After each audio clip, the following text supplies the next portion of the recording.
wabarakatuh. Waalaikumsalam warahmatullahi wabarakatuh. Kami dari kelompok 3 akan mempresentasikan laporan proyek mini demografis Smart Village Kabupaten Indramayu. Sebelumnya perkenalan dulu. Pertama ada saya sendiri Agung Novian Perdana. Dan saya Nita Nafonesti. Saya Sandi Nita Nugraha. Saya Nurlainia Zahra. Saya Jenita Devianto. Oke, di sini ada paper. Pertama ada bab 1 pendahuluan. 1.1 ada latar belakang demografi, merupakan salah satu aspek fundamental yang digunakan untuk memahami dinamika sosial, ekonomi, dan pengembangan suatu wilayah. Analisis demografi tidak hanya terbatas pada penghitungan jumlah penduduk, tetapi mencakup berbagai indikator penting seperti komposisi umur, persebaran penduduk, tingkat pendidikan, struktur ketenagakerjaan dalam mengembangkan kualitas sumber daya manusia, potensi ekonomi, serta tentang pembangunan yang dihadapi daerah. Dalam konteks pembangunan daerah, data demografis berfungsi sebagai dasar dalam proses perencanaan, pemetaan kebutuhan, hingga evaluasi program yang dilaksanakan pemerintah. Misalnya informasi mengenai jumlah dan kepadatan kependudukan sangat penting untuk menentukan lokasi pembangunan fasilitas publik seperti sekolah, rumah sakit, jalan, dan ruang terbuka hijau. Sementara itu, data pendidikan memberikan gambaran mengenai tingkat literasi dan kapasitas kompetensi penduduk yang berkaitan langsung dengan kesiapan daerah menghadapi perkembangan ekonomi dan teknologi. Di sisi lain, data ketenagakerjaan menjadi indikator utama untuk menilai kondisi ekonomi masyarakat, struktur sektor kerja dominan, tingkat pengangguran, serta potensi pengembangan industri lokal. Boleh, Mas Niken?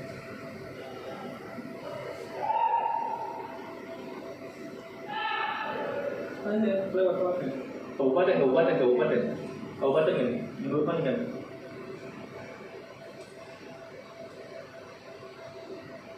Nah, Kabupaten Indramayu merupakan salah satu kabupaten dengan jumlah penduduk besar di Provinsi Jawa Barat. Karakteristik demografis wilayah ini cukup beragam, dipengaruhi oleh kondisi geografis yang mencakup wilayah pesisir, daratan rendah, serta pedesaan agraris. Pada kawasan pesisir, mayoritas masyarakat bekerja sebagai nelayan dan pelaku usaha terkait. Pelaku perusahaan terkait perikanan. Sementara itu, wilayah pedalaman cenderung didominasi oleh sektor pertanian, buruh tani, dan perdagangan lokal. Perbedaan karakteristik tersebut mempengaruhi persebaran penduduk, tingkat kesejahteraan, serta kebutuhan pembangunan di tiap kecamatan. Boleh nih Ken, Mas Ken.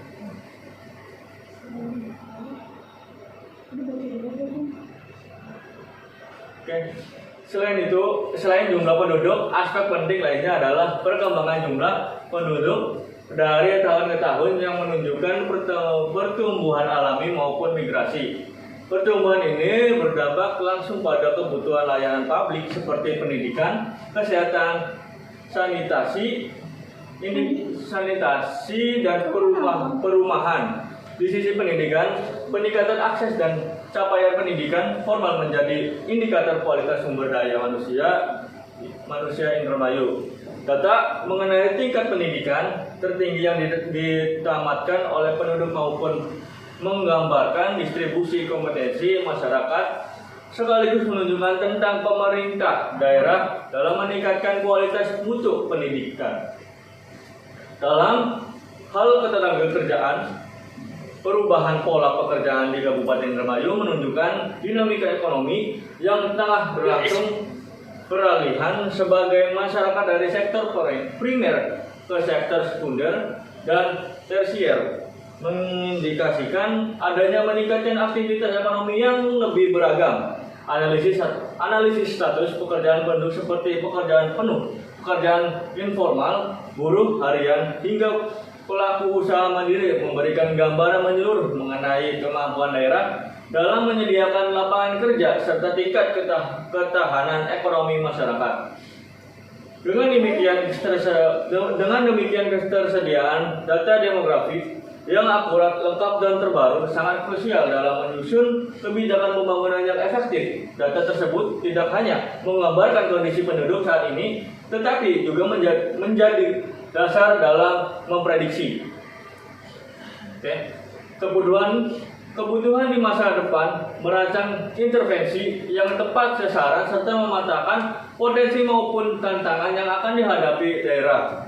Oleh karena itu, penelitian ini bertujuan untuk mengumpulkan, menyusun, dan menganalisis data demografi Kabupaten Indramayu yang meliputi jumlah penduduk, tingkat pendidikan, dan status ketenagakerjaan. Melalui analisis yang komprehensif, diharapkan penelitian ini dapat memberikan kontribusi nyata dalam perencanaan pembangunan daerah, memperkuat arah kebijakan pemerintah, serta mendukung tercapainya kesejahteraan masyarakat secara berkelanjutan.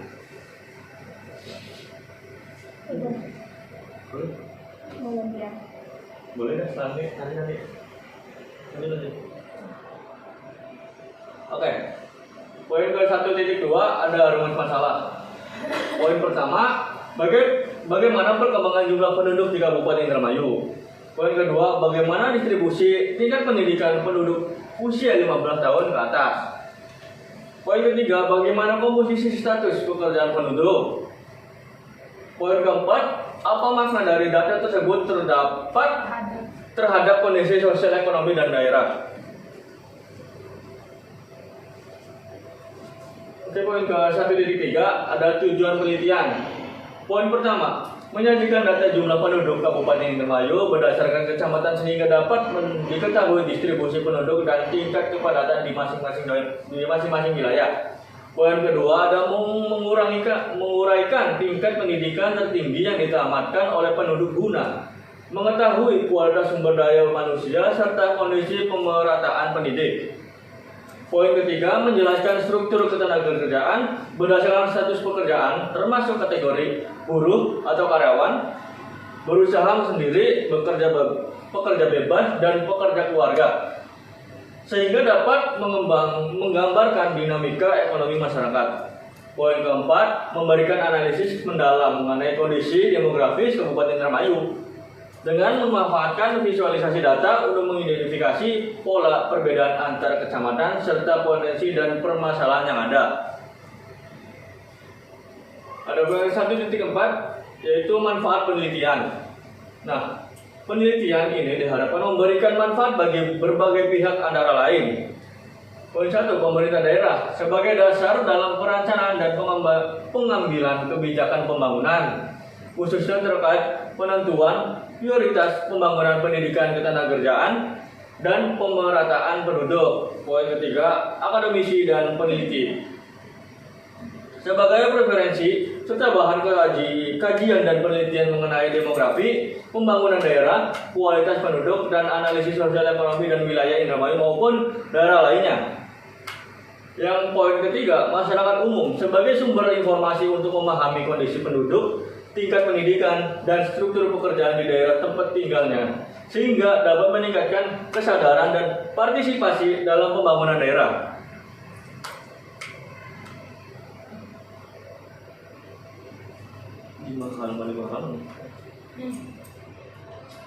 Selanjutnya ada bab 4 landasan teori. Ada poin 2.1 pengertian demografi.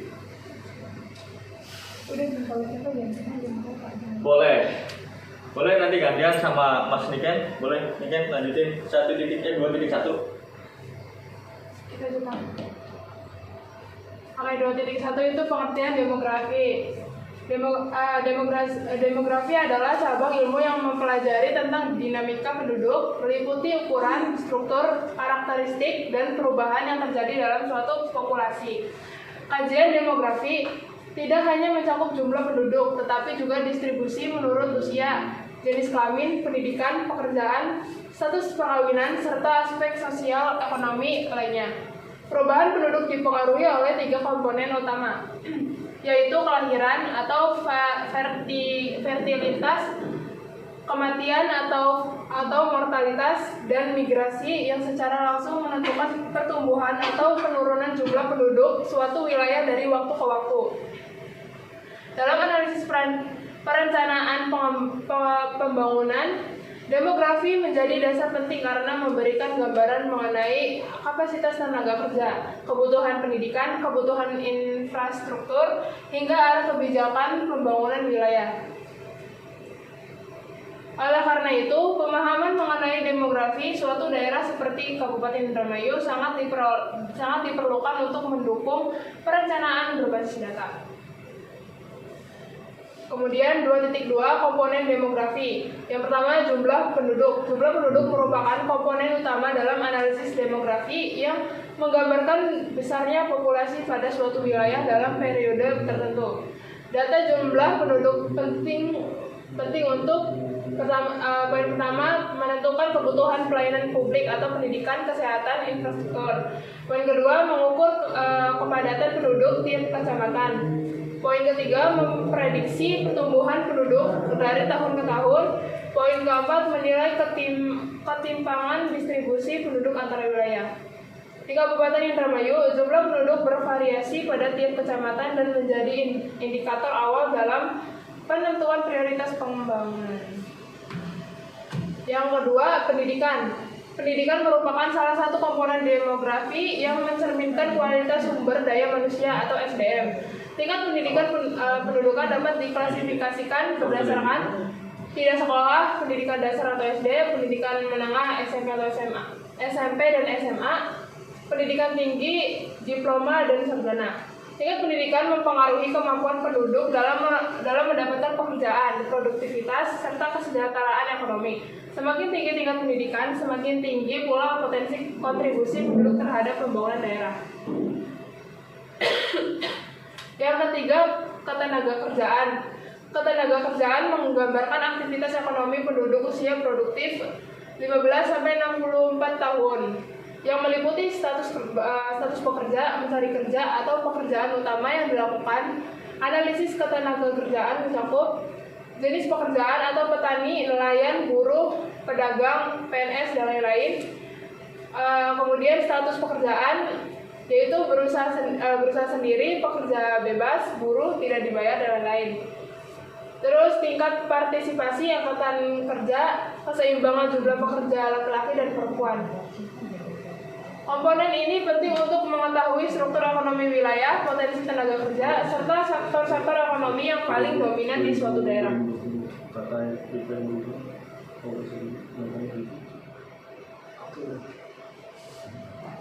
Nah, untuk selanjutnya adalah bab 3 hasil dan pembahasan. Untuk poin 3.1 yaitu pengumpulan data. Nah, data yang kita peroleh adalah dari data Badan Pusat Statistik Indramayu dalam publikasinya yaitu buku berjudul Indramayu dalam Angka 2025 yang tertera dalam halaman 85-107. Nah, dari publikasi tersebut kita berhasil mendapatkan data sheet utama yaitu data pendudukan per kecamatan, data pendidikan, data ekonomi atau pekerjaan. Nah, ini adalah data penduduk Kabupaten Indramayu per tahun 2020 sampai 2025.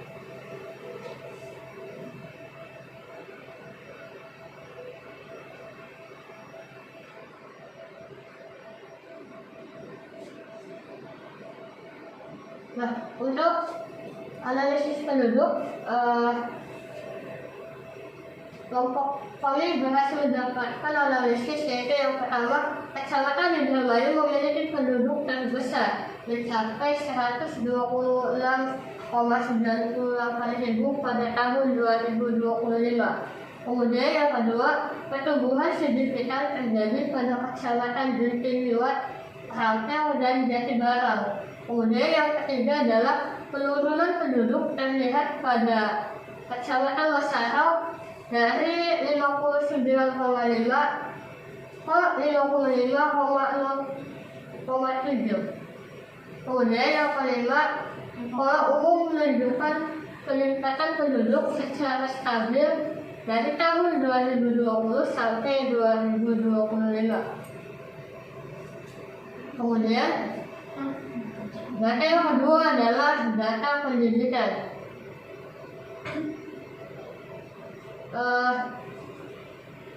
Ini adalah data pendidikan tertinggi yang ditamatkan per 2024. Yang pertama, mungkin dari jenjang SD, SMP, SMA atau SMK sampai perguruan tinggi. Kemudian hasil yang kami dapatkan, yang pertama adalah pendidikan rendah di tingkat SD mendominasi, yaitu sejumlah 743.873 orang. Kemudian yang kedua adalah tingkat partisipasi kerja tertinggi berasal dari lulusan perguruan tinggi sejumlah 78,9%.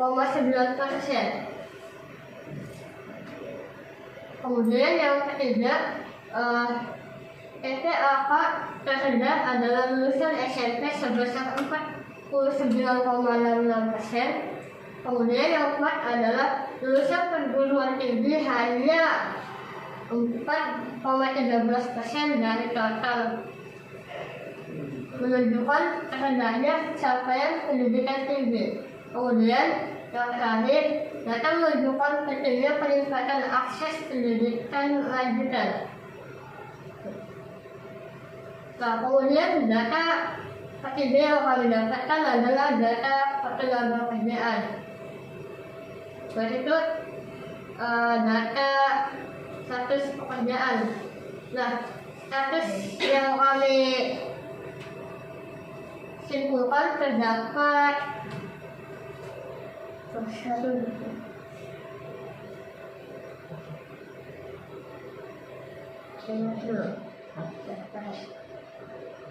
yang pertama adalah status pekerjaan dengan berusaha sendiri. Kemudian yang kedua, berusaha dibantu buruh tapi tidak tetap. Kemudian yang ketiga, berusaha dibantu buruh tetap. Kemudian buruh atau karyawan. Kemudian pekerja bebas atau pertanian. Kemudian pekerja bebas dalam pertanian. Dan yang terakhir, pekerja keluarga atau dibayar. Nah, hasil analisis yang kami dapatkan adalah yang pertama, jenis pekerjaan terbanyak adalah buruh atau karyawan sejumlah 223.314 orang. Kemudian yang kedua, laki-laki mendominasi sektor formal dan mandiri. Kemudian yang ketiga adalah perempuan mendominasi pekerjaan keluarga atau tidak dibayar sebanyak 80.871 orang. Kemudian yang keempat adalah pekerja bebas yang dimaksud dalam pertanian sejumlah 106.180, lebih banyak dari pertanian. Kemudian yang terakhir, pekerja dibantu buruh tetap menjadi kategori paling sedikit sejumlah 39.846, menunjukkan usaha kecil itu masih sangat terbatas. Nah, selanjutnya kita masuk ke tahap pembersihan data atau data manual. Pembersihan data dilakukan untuk memastikan seluruh data yang digunakan dalam analisis berada di dalam kondisi bersih, kondisi dan bebas dari kesalahan. Proses ini bertujuan agar setiap informasi yang diolah, mulai dari angka format kolom hingga nilai yang hilang menjadi akurat dan siap digunakan untuk analisis lebih lanjut. Dengan pembersihan data, hasil perhitungan visualisasi dan interpretasi akan jauh lebih terpercaya karena bersumber dari yang telah terstruktur rapi dan tidak bermasalah.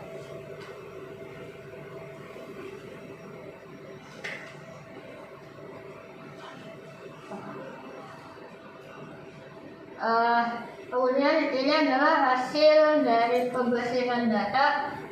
Terlihat di sini tidak. Kita ambil satu contohnya kecamatan Marbelis di tahun 2020 itu sejumlah 91,8%, kemudian 2024 sejumlah 93,8%, dan yang 2025 ini adalah hasil dari pembersihan data. Terlihat di sini data itu tidak terlalu banyak karena dari sebelumnya kita sudah membersihkan datanya, sehingga 2025 itu datanya hanya 94,19%.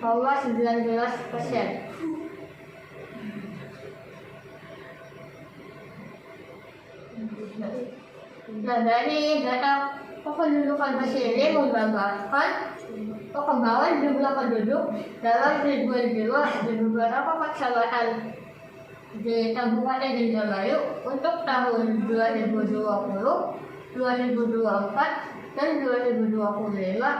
Angka tersebut merupakan hasil dan proses pembersihan data atau biasa yang kita sebut data cleaning, sehingga sudah bebas dari duplikasi nilai kosong atau kesalahan input. Nah, data inilah kemudian digunakan sebagai dasar analisis lanjutan maupun visualisasi.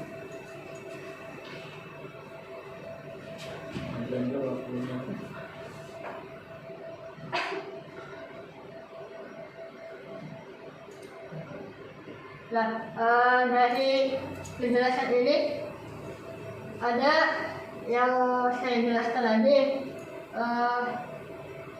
Untuk kecamatan Bantar naik perlahan dari 61,2 ribu menjadi 61,73 ribu pada tahun 2025. Dan selanjutnya ada kecamatan Raya mengalami kenaikan yang cukup signifikan dari 66 ribu menjadi 69,15 ribu.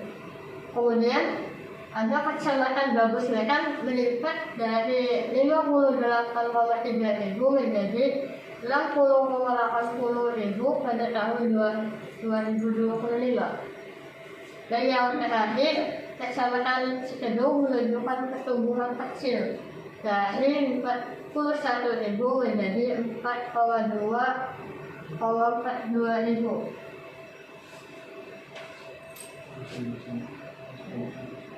Nah, kemudian ini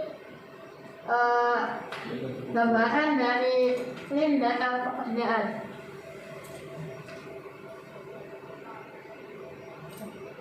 Nah, dari data tadi hasil dari cleaning sehingga seluruh angka sudah bersih dari duplikasi, inkonsistensi, dan kesalahan input. Tabel tersebut menunjukkan jumlah penduduk Kabupaten Indramayu menurut status pekerjaan serta dipisahkan berdasarkan laki-laki, perempuan, dan total keseluruhan.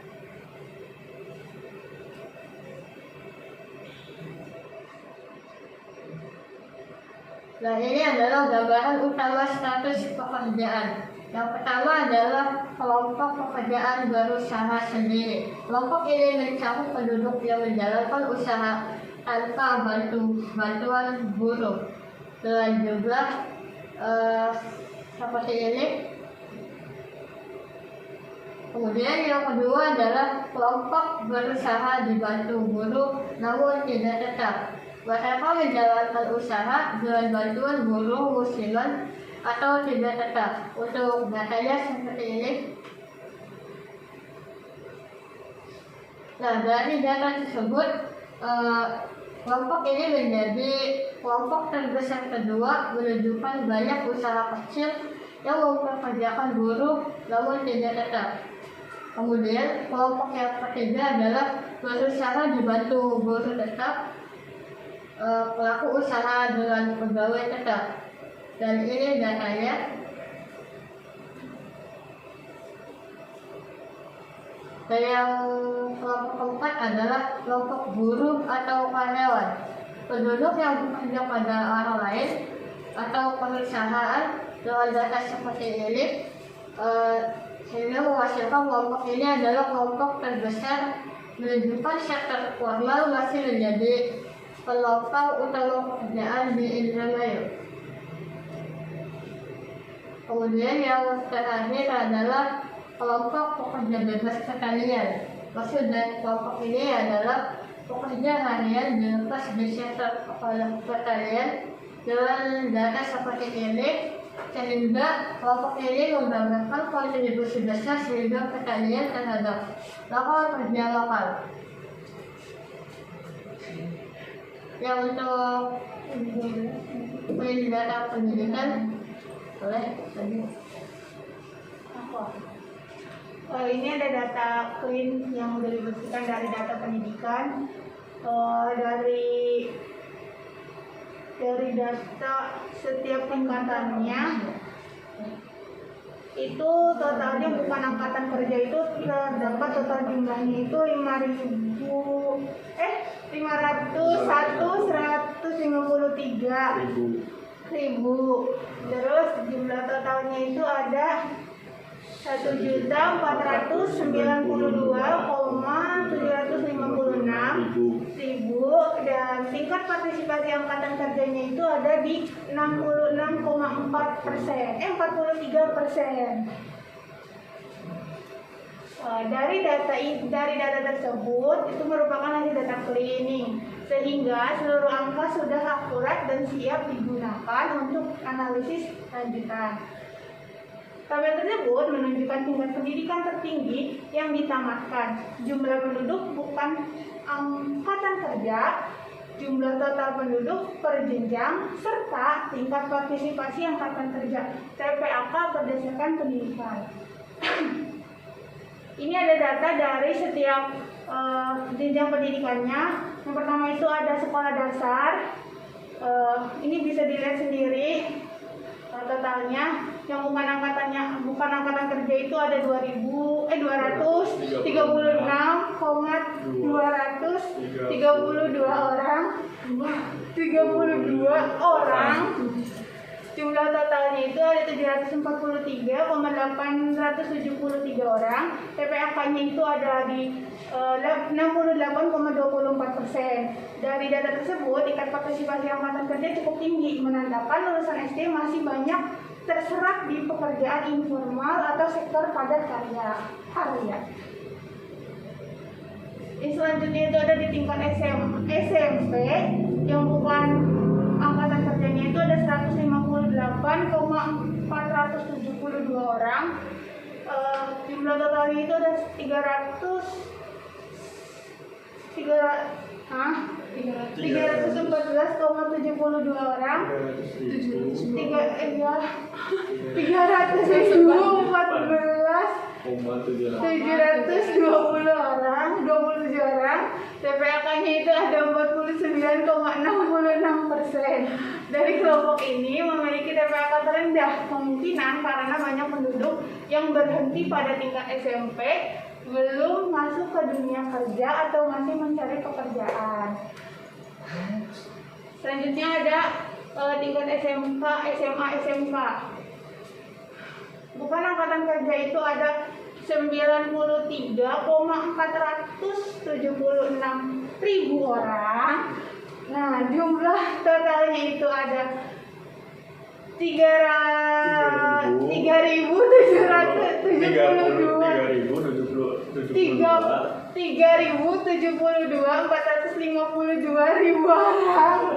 Terus ada TPAK-nya itu 74,90%. Dari lulusan SMA atau SMK memiliki TPAK tertinggi, menunjukkan kesiapan memasuki dunia kerja setelah lulus dibandingkan lulusan SD atau SMP. Selanjutnya ada dari tingkat perguruan tinggi. Bukan angkatan kerjanya itu ada 13.018 orang. Terus jumlah totalnya itu ada 61.704 orang. TPAK-nya itu ada 78,90%. Di mana TPAK tertinggi lulusan pendidikan tinggi paling siap bekerja dan paling banyak terserap ke lapangan kerja formal. Selanjutnya total semua pendidikan bukan angkatan itu ada 5.153 orang. Jumlah totalnya itu ada 1.492.756 orang.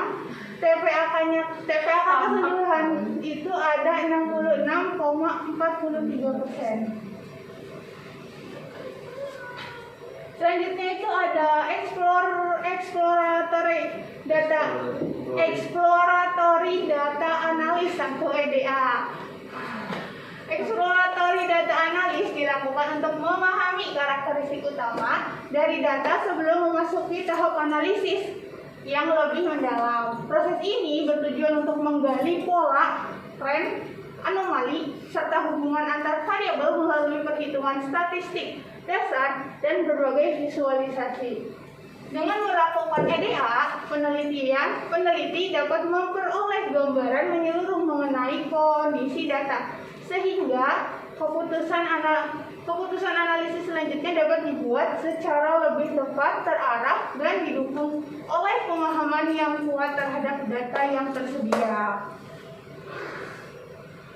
Oke, ini adalah data exploratory data analis dari data kependudukan. Ini ada box plot dari data kependudukan. Kemudian ini ada korelasi variabel kependudukan.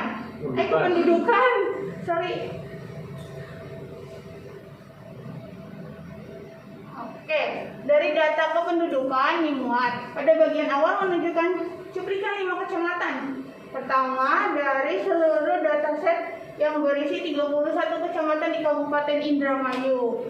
Data ini memuat jumlah penduduk dalam ribuan jiwa untuk tahun 2020, 2024, dan 2025. Ada contohnya. Contohnya itu pada pola pertumbuhan penduduk pada Kecamatan Haurgelis meningkat dari 91,8 menjadi 93,80. Kemudian di tahun 2025-nya itu menjadi 94,19. Terus pada Kecamatan Proya pada tahun 2020 itu ada 66,0. 2024 itu ada 68,57 dan 2025 itu ada 69,15. Selanjutnya itu ada Kecamatan Cikedung. Kecamatan Cikedung itu pada tahun 2020 itu pola pertumbuhannya itu ada di 41,0. 2024 itu ada di 42,18 dan 2025 itu ada di 42,42. Artinya hampir seluruh kecamatan meningkat pertumbuhan positif dari tahun 2020 ke 2025. Kemudian ada info data, struktur dataset. Dari hasil Devinfo menjelaskan struktur data sebagai berikut. Jumlah barisnya itu ada 31, artinya ada 31 kecamatan. Kemudian dalam jumlah kolom itu terdapat 4 kolom.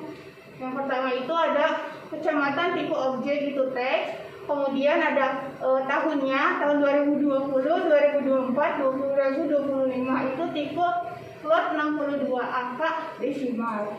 Kemudian ada semua kolom berisi data lengkap non-null, sehingga dataset bersih dan bebas missing value.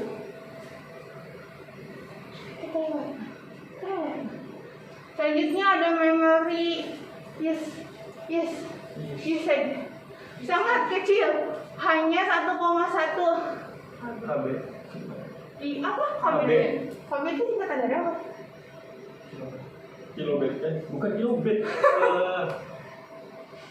Itu KB. Memory usage-nya itu ada sangat kecil, hanya 1,1 KB, di mana menunjukkan dataset ringan dan efisien diproses. Kesimpulannya, struktur datanya rapi, lengkap, dan siap dianalisis atau divisualisasikan. Selanjutnya itu ada statistik deskriptif. Statistik deskriptif ini memberikan gambaran umum tentang distribusi jumlah penduduk di seluruh kecamatan pada setiap tahunnya. Yang pertama itu ada nilai mean atau nilai rata-rata, di mana pada tahun 2020 terdapat nilai rata-rata sebesar 59,95 ribu penduduk. Kedua itu di tahun 2024 ada 61,88 ribu. Di 2025 itu terdapat 62,41 ribu. Jadi rata-rata penduduk per kecamatan naik setiap tahunnya, menandakan tren pertumbuhan. Selanjutnya itu ada nilai minimum penduduk paling sedikit. Di tahun 2020 itu 30,20 ribu, 2024 itu ada 30,19 ribu, 2025 itu ada 30,72 ribu. Ada kecamatan kecil yang populasinya sekitar 30 ribu. Selanjutnya itu ada nilai maksimum penduduk terbanyak. Pada tahun 2020 itu terdapat 119,60 ribu. 2024 itu ada 125,57 ribu. 2025 itu ada 126,98 ribu. Kecamatan tertentu kemungkinan Indramayu atau Jatibarang adalah pusat populasi terbesar. Selanjutnya ada median. Mediannya itu ada di 50%. Pada tahun 2020 itu sebanyak 58,30. Tahun 2024 itu ada 59,55. Di tahun 2025 itu ada 59,96. Setengah kecamatan memiliki penduduk di bawah angka tersebut, setengahnya lagi di atas data tersebut. Kemudian ada rentang nilai atau sebaran. Standar deviasinya itu mencakup besar, kurang lebih 20 sampai 21 ribu, menunjukkan sebaran penduduk antara kecamatan tidak merata. Ada kecamatan padat dan ada kecamatan yang sangat kecil. Selanjutnya ada kuartil. Kuartilnya itu ada di angka 25% dan 75%. Kuartil 1 itu 25%, sekitar 47 sampai 49 ribu. Kuartil 3-nya itu ada 75%, yaitu sekitar 67 sampai 70 ribu. Sebagian besar kecamatan berada di rentang 47 sampai 70 ribu jiwa. Ini ada exploratory data analis pekerjaan. Ini ada tabel histogram kependudukan. Pekerjaan. Di sini ada laki-laki. Paling tinggi yaitu di ini 25 ribu. Terus ada perempuan itu paling tingginya ada di angka 80 ribu. Dan jumlah totalnya itu ada di angka 100 ribu. Ini ada box plot pekerjaan. Nah, selanjutnya ada korelasi variabel pekerjaan. Ini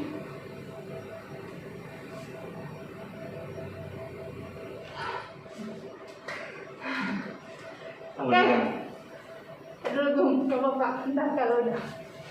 Selanjutnya ada data pekerjaan dimuat. dari penjelasan isi tabel. Data ini menampilkan jumlah penduduk berdasarkan status pekerjaan di Kabupaten Indramayu. Angka dikisahkan ke dalam 3 kolom, yaitu laki-laki, perempuan, dan jumlah total. Nah, ini ada setiap apa itu tadi atasnya? Kategori. Ada kategori berusaha sendiri itu laki-lakinya ada segini, terus total perempuannya ada segini, terus totalnya itu ada di angka 182,552. Banyak usaha mikro atau rumahan dijalankan tanpa buruh. Agung tolong. Oke, yang poin kedua ada berusaha dibantu buruh tidak tetap. Yang poin pertama laki-laki ada 131,897. Yang poin kedua dari perempuan adalah 70,330. Dan totalnya ada 202,227. Menunjukkan dominasi usaha kecil memakai buruh musiman atau harian. Berusaha yang poin ketiga ada berusaha dibantu buruh tetap. Ada laki-laki 32.261 dan perempuannya ada 7.585. Totalnya ada 39.846. Paling sedikit usaha dengan pegawai tetap tidak banyak. Yang keempat, buruh atau karyawan. Laki-laki ada 150.464. Perempuannya ada 67.850. Totalnya ada 223.314. Kelompok terbesar menunjukkan sektor formal menyerap tenaga kerjaan paling banyak. Yang kelima, pekerjaan bebas pertanian. Laki-laki ada 46.149. Perempuannya ada 26.759. Totalnya ada 72.808. Sektor pertanian masih menjadi penyediaan lapangan pekerjaan signifikan. Tolong lanjut. Nah, info data berdasarkan output DF Info dapat dilihat bahwa dataset memiliki 7 barisan data. Baris berarti total ada 7 kategori pekerjaan. Nah, memiliki 4 kolom, yaitu status pekerjaan, tipe objek teks, dan laki-laki, perempuan, jumlah dan tipe INT64 bilangan bulan. Nah, selanjutnya adalah seluruh kolom berisi data lengkap non-null dan memori usage kecil 350 byte 356 byte cocok untuk memproses cepat. Byte dataset sudah bersih dan setiap digunakan untuk analisis statistik maupun visualisasi grafik. Statistik deskriptif. Statistik deskriptif memberikan gambar umum menyebarkan jumlah pekerjaan berdasarkan jenis kelamin dan total. Kolom laki-laki main rata-rata 84.234 dan min max itu ada 21.683 sampai. Itu kayaknya cara bacanya salah deh. Nilai minimal dikurangi nilai maksimal. Oke. Nah, jadi jadi nilai minimal dikurangi nilai maksimal, yaitu 21.683 dikurangi 155.464. Medianya adalah 87,510. Oke.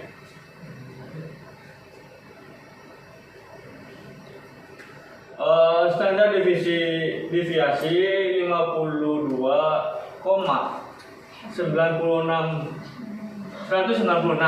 Ada beberapa besar antara kategori pekerjaan formal karyawan, jumlahnya jauh lebih tinggi dibandingkan kategori lainnya.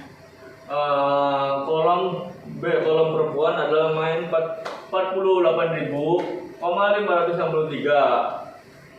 Nilai min dikurangi nilai max yaitu 7.586 dikurangi 80.871. Medianya adalah 67,850. Terdapat kategori pekerjaan yang sangat sedikit pekerjaan perempuan misalnya usaha dengan buruh tetap. Kolom jumlah total men 132.783. Nilai max dikurangi nilai max, nilai min dikurangi nilai max yaitu 39.846 dikurangi 223.314. Medianya adalah 106.180. Standar deviasi adalah 69.090,941. 941. Menyebarkan total pekerjaan cukup luas, mencerminkan variasi besar antara sektor. Oke, dilanjut ke exploratory data analis pendidikan. Di sini ada histori data pendidikan Apa? yang bukan angkatan kerja, itu di atas 1.000. Nah, di sini ada jumlah total, tingkat partisipasi angkatan kerja PTAK. Nah, di sini dia ke box plot data pendidikan. Nah, dilanjut ke korelasi variabel data pendidikan. Nah, di sini ada data pendidikan yang dimuat.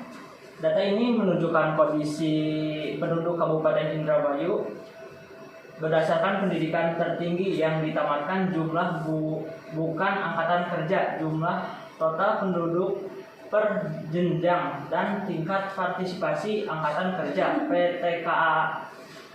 Nah, di poin A, SD sekolah dasar bukan angkatan kerja ada di 236.232 orang, dan jumlah totalnya ada di 743.873 orang. Nah, TPAK 68,24%. Kelompok terbesar banyak lulusan SD sudah memasuki pekerjaan informal. Nah, dilanjut ke SMP. Nah, bukan angkatan kerjanya ada di 158.427 orang. Nah, jumlah totalnya ada di 314.000,727 orang. Nah, TPAK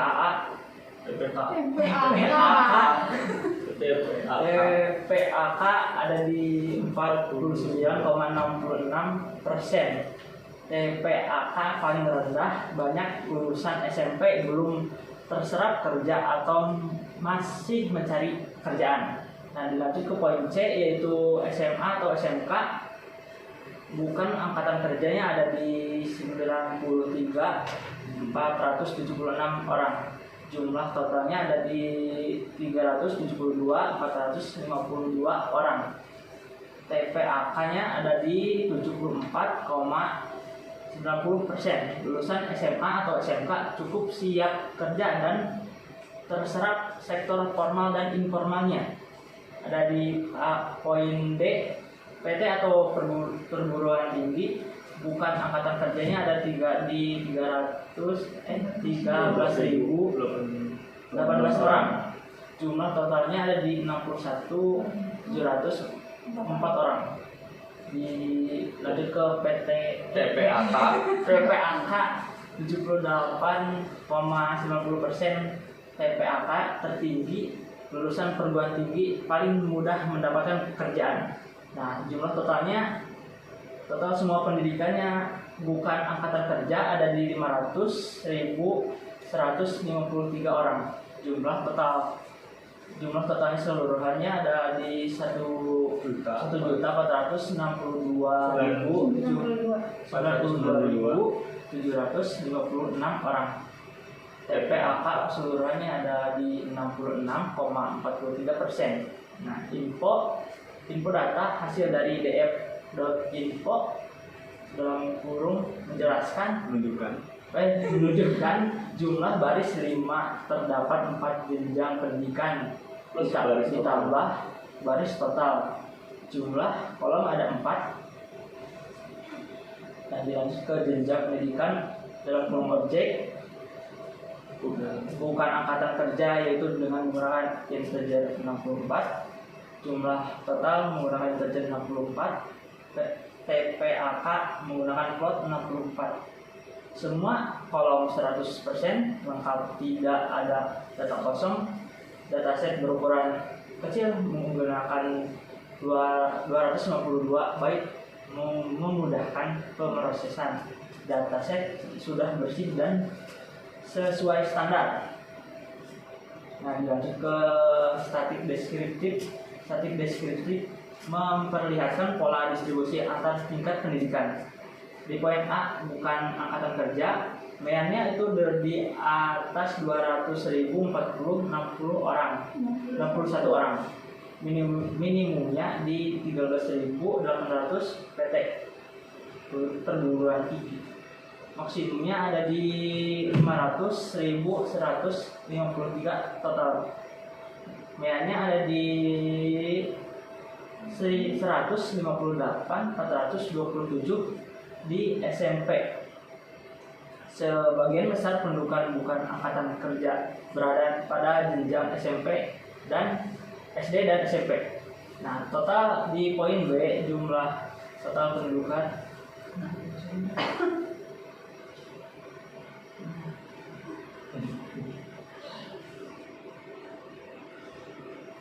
Nah, di poin B jumlah total penduduk yaitu meannya ada di 557.102 orang dan minimumnya ada di 61.704 perguruan tinggi dan maksimumnya ada di total 1.462.756 total dan mediannya ada di 372.452 SMA dan SMK. Rentang nilai sangat lebar, menunjukkan perbedaan besar jumlah penduduk antar jenjang pendidikan. Nah, di poin C yaitu TPAK, tingkat partisipasi angkatan kerja. Nah, demand-nya ada di 67,63%. Di minimumnya di angka 49,66% SMP. Maksimumnya ada di 48,90% perguruan tinggi dan mediannya ada di 48,24% SD. Semakin tinggi pendidikan tinggi TPAK, pola ini konsisten dengan teori pasar kerja.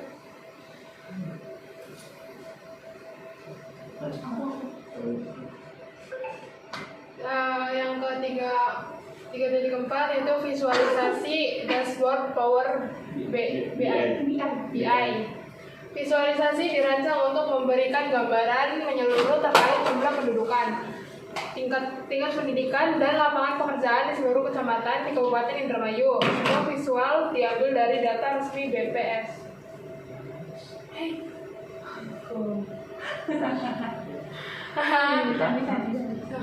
Nah, di sini ada visualisasi peta persebaran penduduk per kecamatan. Nah, di angka tertinggi ada di Desa Indramayu dan di bawahnya lagi ada di Desa Haurgelis. Kandang Haur sama di Desa Haurgelis dan paling bawah tuh ada di Bango 2.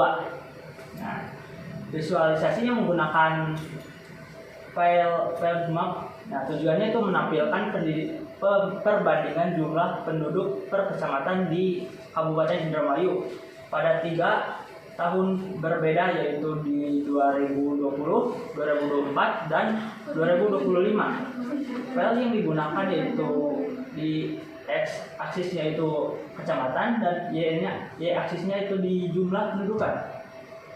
Di regionnya itu biru muda menandakan tahun 2020 biru tua menandakan penduduk, tahun 2004 orange itu menandakan penduduk, 2024 kan 2024 penduduk 2004 orange itu menandakan penduduk tahun 2025. Tooltipnya itu kecamatan, dan poin kedua penduduk tahun 2020, dilanjut ke penduduk tahun 2004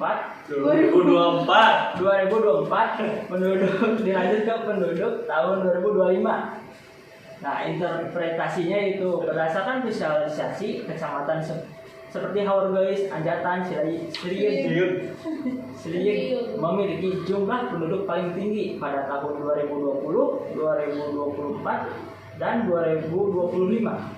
Sebaliknya, kecamatan seperti Gantar, Kendokan Bundar, Balongan, dan Krangkeng menunjukkan jumlah penduduk paling rendah.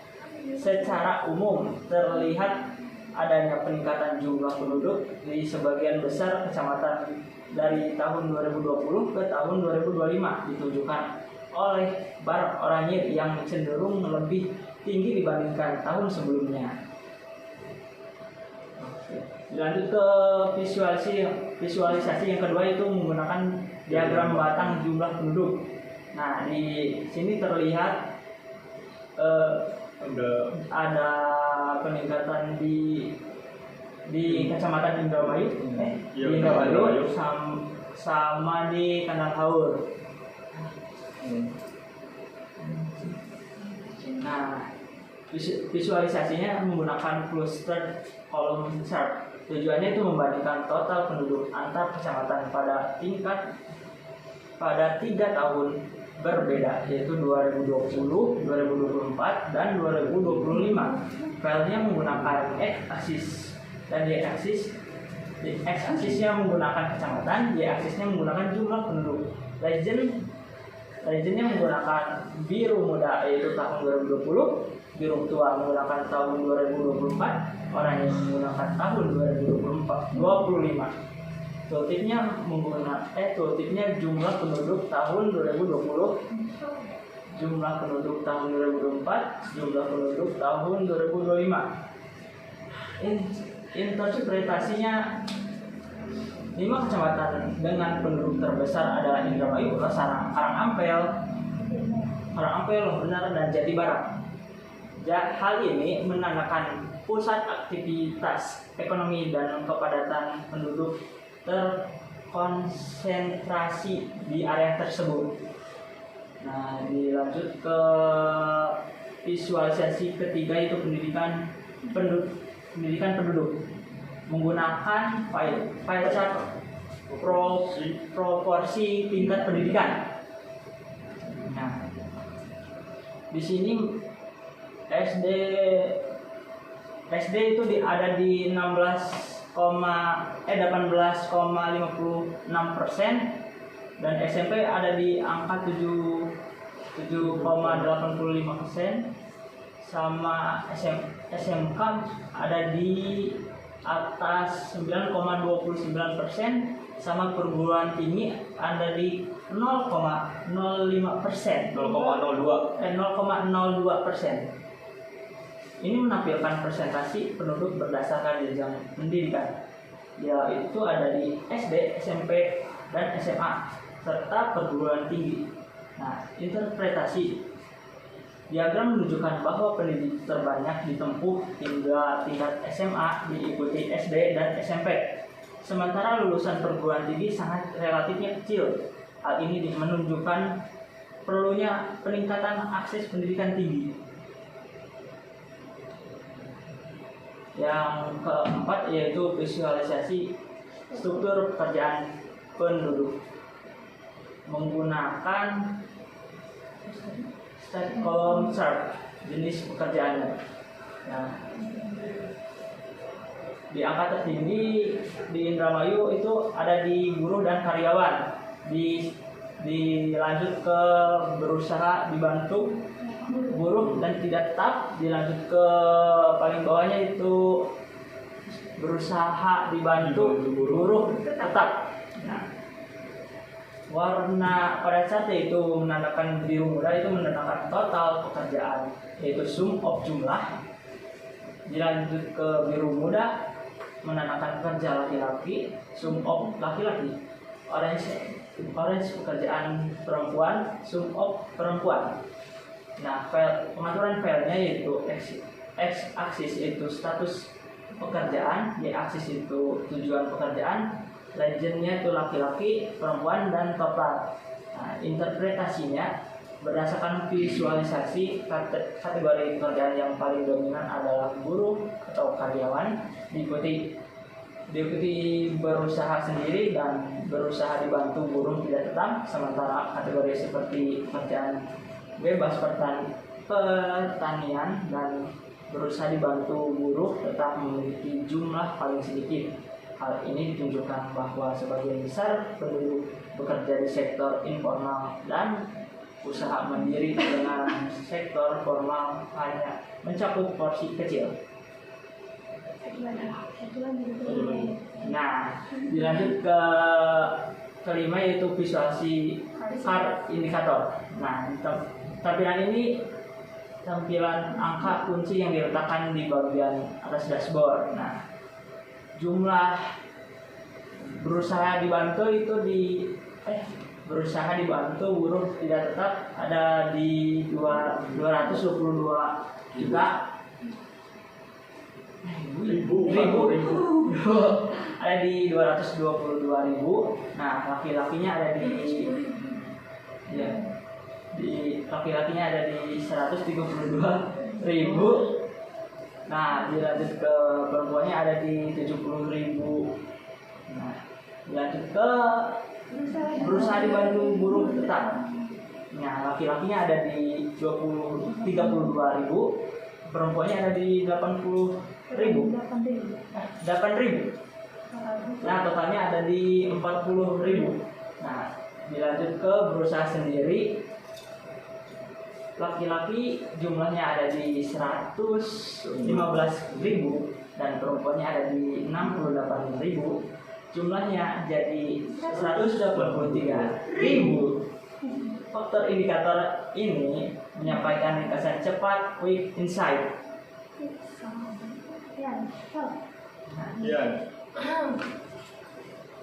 Kesimpulan dan saran. Kesimpulan yang pertama, jumlah penduduk itu secara umum meningkat setiap tahun dengan pusat pertumbuhan di Kecamatan Indramayu, Jatiniut, dan Jatibarang. Yang kedua, pendidikan. Mayoritas penduduk hanya lulus sampai SD. Terus kemudian TPAK tertinggi berasal dari lulusan perguruan tinggi. Yang ketiga, ketenaga kerjaan yaitu buruh atau karyawan mendominasi. Kemudian kesenjangan gender terlihat, khususnya perempuan banyak bekerja tanpa upah. Yang keempat, implikasi itu diperlukan peningkatan pendidikan lanjutan untuk memperbaiki kualitas tenaga kerja. Saran yang pertama, pemerintah daerah perlu memperluas akses pendidikan menengah dan tinggi. Yang kedua, program pemberdayaan perempuan harus ditingkatkan. Yang ketiga, pengembangan lapangan kerja formal dan industri perlu diprioritaskan. Yang keempat, penguatan UMKM sangat penting untuk meningkatkan pendidikan penduduk. Mungkin itu saja presentasi dari kelompok 3. Kurang-kurangnya mohon maaf kalau ada salah kata dan salah perilaku. Terima kasih. Wassalamualaikum warahmatullahi wabarakatuh.